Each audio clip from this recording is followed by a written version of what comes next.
Mesdames, Mesdemoiselles, Messieurs, nous commémorons ce soir le 66e anniversaire de la création du Conseil national de la Résistance, sous l'égide de Jean Moulin. Ce patriote français, né à Béziers en 1899, préfet d'Eure-et-Loir en 1940, ayant gagné Londres, il devient en 1943 le premier président du Conseil national de la Résistance qu'il créa. Revenu en France, il est trahi et arrêté par la Gestapo en 1943. Il est sauvagement torturé et meurt pendant son transfert en Allemagne, sans avoir parlé.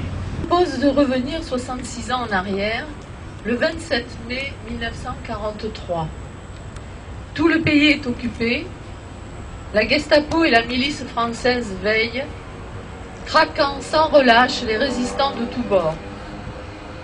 À Paris, 19 hommes s'engouffrent l'un après l'autre, en prenant les précautions d'usage, au 48 rue du Four, où Jean Moulin les attend. Ce sont les représentants des principaux mouvements de la résistance, partis politiques et syndicats.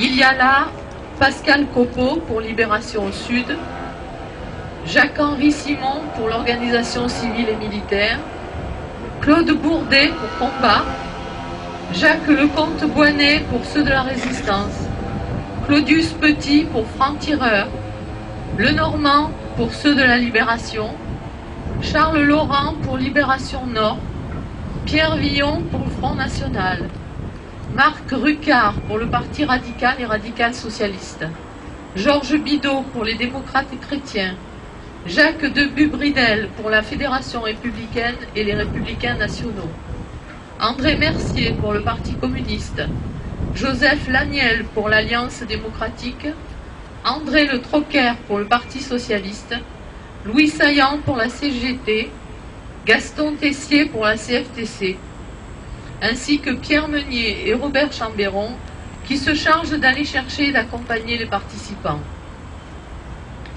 Cette première réunion fondatrice du Conseil national de la Résistance est l'aboutissement de plusieurs mois de rencontres et de négociations menées à travers la France par Jean Moulin.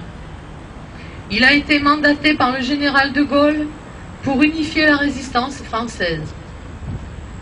C'est ce qui permettra à notre pays de prétendre être maître de son destin et de conserver son indépendance et sa souveraineté après la guerre.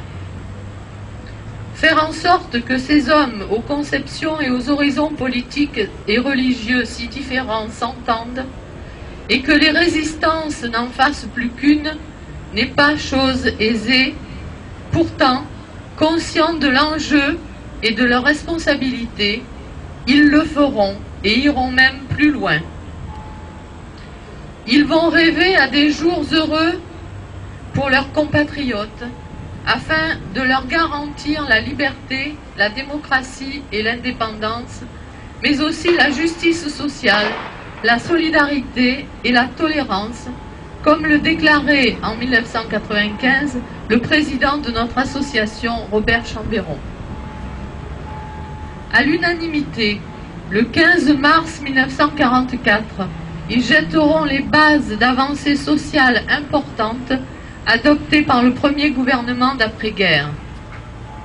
Nous leur devons la sécurité sociale, l'assurance vieillesse, les prestations familiales, le salaire minimum, la loi sur les comités d'entreprise et bien d'autres choses que nous devons défendre aujourd'hui contre les attaques toujours plus fréquentes. Alors, doit-on, à travers ces hommes déterminés, rendre hommage à toutes celles et ceux qui ont œuvré dans l'ombre à la libération de la France au péril de leur vie? Doit-on apprendre aux jeunes générations ce que fut la résistance? Doit-on rappeler à tous ce que furent ces valeurs? Doit-on enfin instaurer une journée nationale de la résistance non chômée le 27 mai? N'en déplaise à certains, notre réponse est oui. Oui, ces femmes et ces hommes ont lutté contre la barbarie nazie. Oui, ils ont rendu sa dignité à la France. Oui, ils ont eu raison. Et oui, nous voulons continuer à honorer leur courage dans des cérémonies officielles. Pour terminer, je voudrais citer les dernières paroles d'un jeune homme de 16 ans, fusillé à Besançon le 26 septembre 1943. Il s'appelait Henri Fertel. Je meurs pour ma patrie. Je veux une France libre et des Français heureux. Non pas une France orgueilleuse et première nation du monde, mais une France travailleuse, laborieuse et honnête. Que les Français soient heureux, voilà l'essentiel. Présentation Je vous remercie. Messieurs,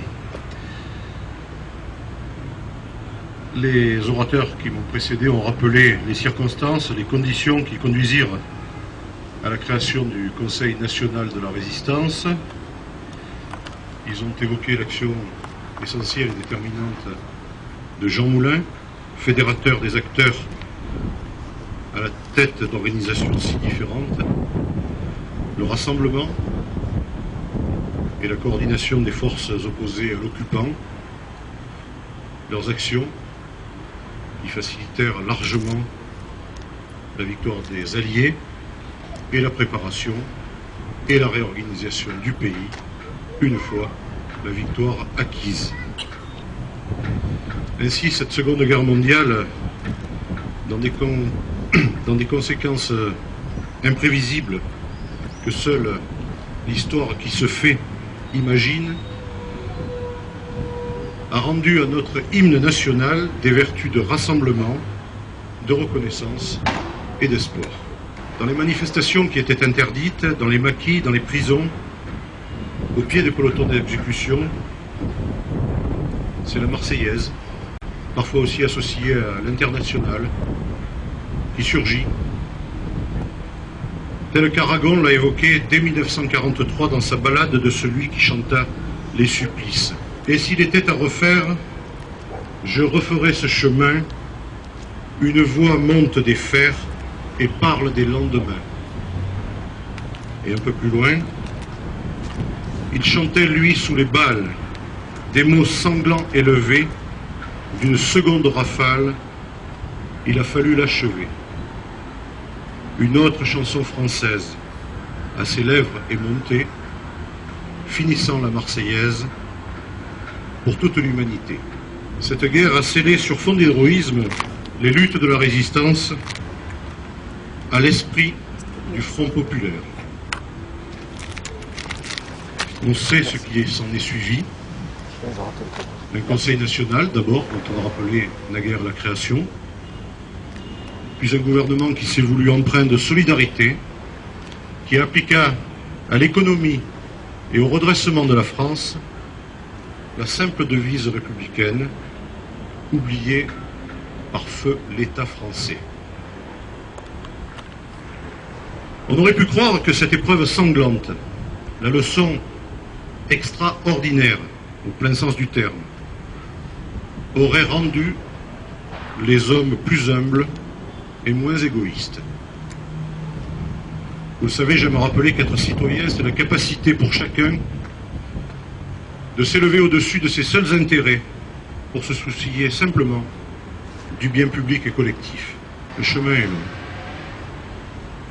Un fait d'actualité récent, et je ne fais pas de la politique là, peut faire sourire ou pleurer, c'est selon. Alors que même sous l'Ancien Régime, le droit de persifler, comme on disait, demeurait.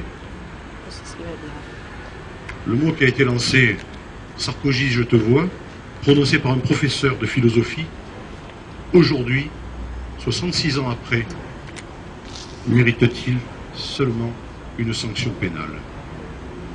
Liberté, liberté de sourire seulement, de sourire de nous-mêmes, liberté qu'ils ont acquise pour nous. Où es-tu?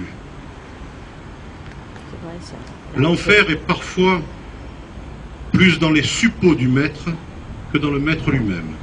Et ça aussi, ça a été une dure leçon de la résistance pour bien de nos anciens. La résistance et son conseil ont défendu la laïcité. Où en sommes-nous aujourd'hui? La résistance et son conseil ont bataillé pour la justice sociale et a créé sa sécurité sociale. Où en sommes-nous aujourd'hui? Les ressorts de la crise actuelle, le profit, l'argent, toujours plus et plus encore, le comportement boulimique de quelques profiteurs, on les appelle managers, ça fait plus soft, de quelques profiteurs qui spéculent sur le court terme pour leur seul bénéfice, montrent que le chemin qui a été ouvert par ceux du Conseil national de la résistance, ce chemin est bourbeux, chaotique, parfois répugnant. Ils accumulent à ne plus savoir comment dépenser ces sommes colossales que 10 vies, 100 vies ne suffiraient pas à épuiser. Et ils laissent sans état d'âme, dans leur sillage, des vies d'employés et d'ouvriers, de gens de ce peuple, de notre République, dévastées. Oui, l'idéal du Conseil national de la résistance est encore lointain, et son but social, non seulement n'est malheureusement pas encore abouti, mais il régresse parfois, en bien des points, à grande vitesse. Et nous devons continuer inlassablement, à nous battre pour la paix, pour la justice, pour les droits de l'homme, pour le service public au service de tous. Aujourd'hui, modestement, au regard de ce que fut celle de nos aînés, cette résistance doit s'exprimer dans l'activité sociale et politique au joli sens du terme. Aspirons à une France et à une Europe des citoyens égaux, frères. C'est dans ce contexte élargi, on l'évoquait tout à l'heure en évoquant l'importance qu'il y avait peut-être pour les plus jeunes à trouver les moments permettant de perpétuer les leçons acquises. C'est dans ce contexte élargi que nous devons sans cesse, et pourquoi pas donc tous les 27 du mois de mai, réaffirmer nos repères, notre désir de vivre ensemble, notre volonté de promouvoir une société plus juste, plus égalitaire, plus soucieuse de tous les laissés pour compte. Les simples repères de la République. Vive ces repères. Vive la République.